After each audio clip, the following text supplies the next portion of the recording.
Welcome to the Common Man Football Show. My name is James Coburn, and today's episode, we're talking about the New York Jets versus Cleveland Browns NFL Week 5 matchup based on analytics. Of course, each week I collect all of the current 2017 NFL team data in order to analyze and project potential NFL performance. We have 4 weeks into the season, so again, it's not the biggest sample size ever. However, there will always be little nuggets of truth and every sample of data you see, which could become bigger nuggets of truth as the season continues. So stick around as I analyze each week's matchups based on analytics. And if you are new to this channel, all terms and definitions will be in the description. So starting with this game, the New York Jets versus the Cleveland Browns.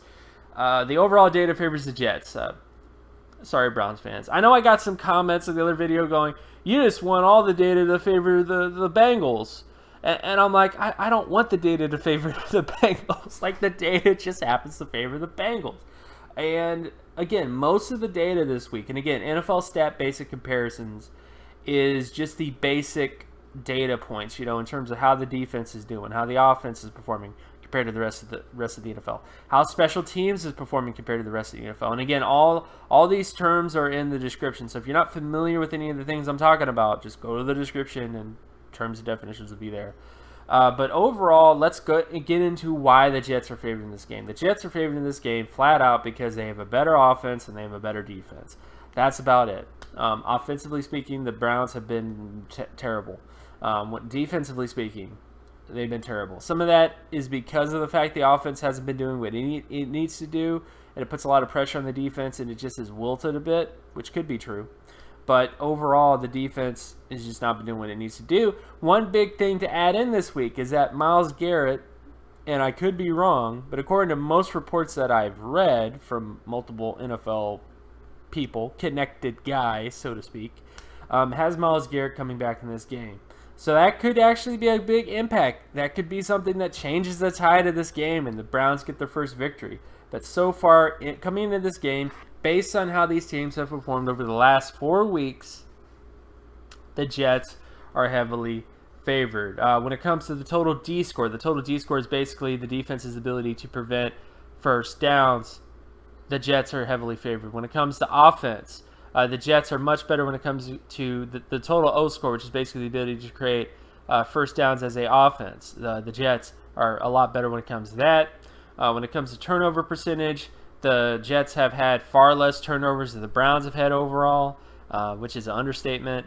Sack percentage, the Jets have actually allowed more sacks by a percentage standpoint than the Browns, so you got that in your favor, Brownies. And then, of course, when you look at the offensive score percentage, the Jets have been able to generate points more consistently on each drive compared to the Browns, which is a big advantage for them. When it comes to preventing points as a defense, heavily favors the Jets, which is, again, the reason why the Jets are favored is because their offense scores more points and their defense doesn't allow as many points. Simple as that. And then, of course, when you look at turnovers, more so in the Browns. Sack percentage is more so on the Browns. They've been able to generate more sacks overall compared to the Jets defense, which hasn't really been able.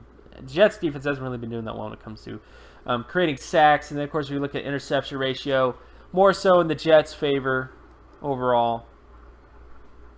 Then, of course, when you get to special teams, when you get to punt return yardage, favors the Jets, but fairly even. Both these teams haven't really been that great when it comes to punt return yardage. Don't give me, well, they just don't kick it to them. I don't care. If they don't kick it to them, if they don't kick it to Jabril Peppers or not, nothing's happening because of that.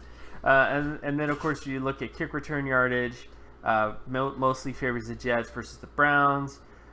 Defending punt returns and kick returns is kind of a wash. The Jets are better when it comes to preventing punt return yardage, whereas the Browns are better when it comes to preventing kick return yardage.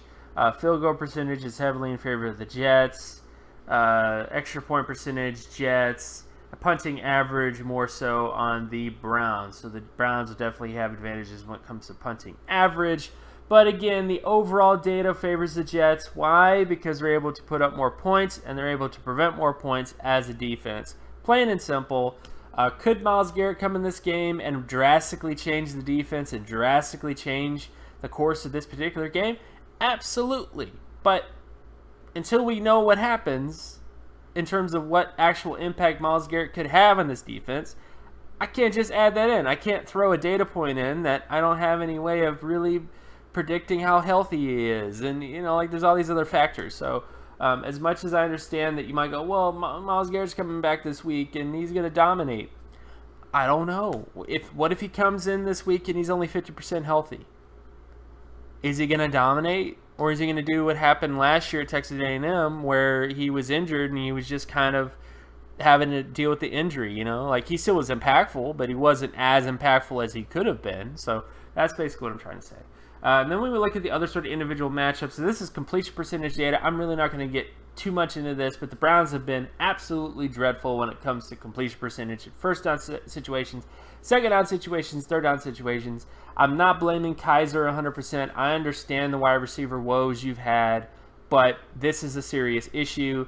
Whatever the issue is, whatever the problem is, if it continues, you are not going to win a lot of football games if your completion percentage continues to be what it is right now if you're a Browns fan. And then, of course, when we look at the Jets, it heavily favors the Jets offense. The Jets offense is better in first down situations, second down situations, especially third down situations. And the Browns defense has not been very good when it comes to preventing completions as a defense. And then, of course, when we look at rushing situations, the Browns' rushing offense is actually above average. And I'm not talking about yardage. I'm talking about the ability to create first downs with the rush in first down situations. They're above average in the NFL when it comes to that. They're above average when it comes to creating first downs on second down situations. But they just don't run the football a lot. So I think this is something that you really need to tap into this week. If you start to rush the football more and put more of an emphasis to run the football, you might see some good things coming your way. I don't know. I mean, I'm just saying.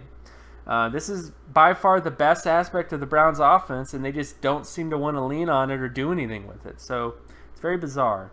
And then, of course, when we look at the Jets' rushing offense versus the Browns' rushing defense, data heavily favors the Browns' defense. The Jets have been good when it comes to creating first downs on first down with the run, but have been below average when it comes to second down and third down situations. So I think the Browns defense will show up when it comes to stopping the run in second down and third down situations. Then, of course, when we get to passing situations, so the Browns passing offense versus the Jets passing defense heavily favors the Jets defense. Another sort of issue is this passing offense is the worst offense in the NFL when it comes to third down completion conversion rate. So the ability to convert in third down situations, the Browns are the worst team in the NFL when it comes to that particular percentage. And the Jets defense is also above average when it comes to keeping them down, if you will. So this is not the best matchup this week. Again, I'm not going to blame Kaiser 100%. I understand the wide receiver woes. I understand all these other issues. But change has to happen, because if you continue to play like this, whatever the excuse is, you're going to continue to lose football games.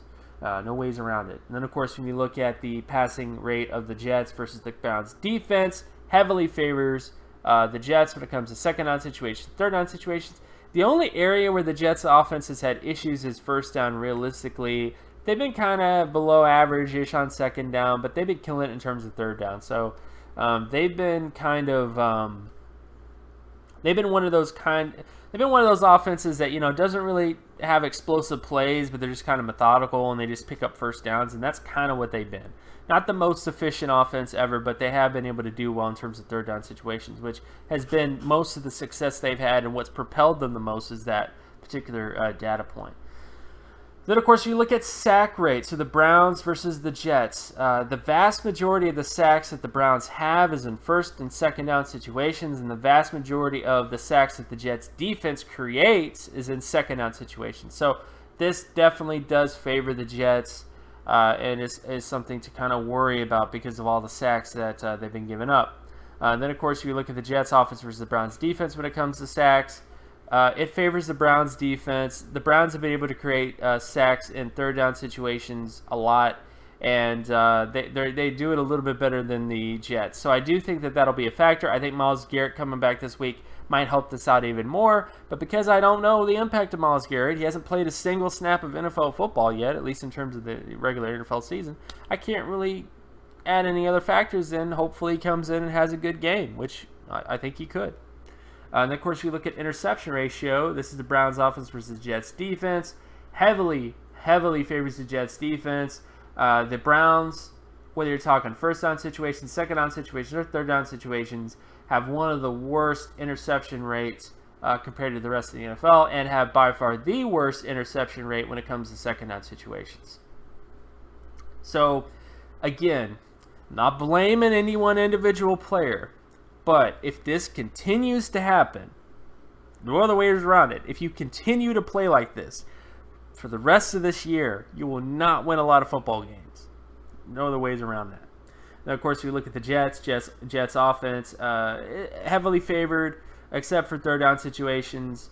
Most of the interceptions for the Browns have happened in third down situations. That's where most of their picks have come. And when it comes to first down situations and second down situations, the Jets just have an advantage. So pretty much it favors the Jets, but I do think it's going to be interesting to see if Josh McCown throws a couple picks on third down and if that makes any difference in this particular game overall. So how do I feel about this overall football game? Well, again, guys, I don't want the data to heavily favor one team over the other. The data speaks for itself. And so far, the Jets, over the last 4 weeks, have been able to put up more points and prevent more points and haven't had as many turnovers, per se, haven't had the issues with the sacks. And they're going up against the offense of the Cleveland Browns that's been one of the worst teams in the NFL in multiple offensive categories that matter to winning football games. And it's because of that fact that I just have to go Jets. As much as I would love to Myles Garrett have an amazing game and turn the football over and then haha, we showed you type thing, I just don't see it this week. So barring some amazing sort of thing that happens, like a Deshaun Watson magic happens with Myles Garrett magic, if you will, and Deshaun Kaiser just becomes a much better quarterback overnight, and the wide receivers become much better overall. Unless that happens, I think it's still a Jets victory. So that's how I'm ruling down on this. Of course, you can follow my work at draftcoburn.wordpress.com. You can also follow me on Twitter at Geometrics. And if you like this content and you want more content like this, be sure to leave a like and subscribe. Share this video as well if anybody that you know, and I'll talk to you guys in the next video. Peace.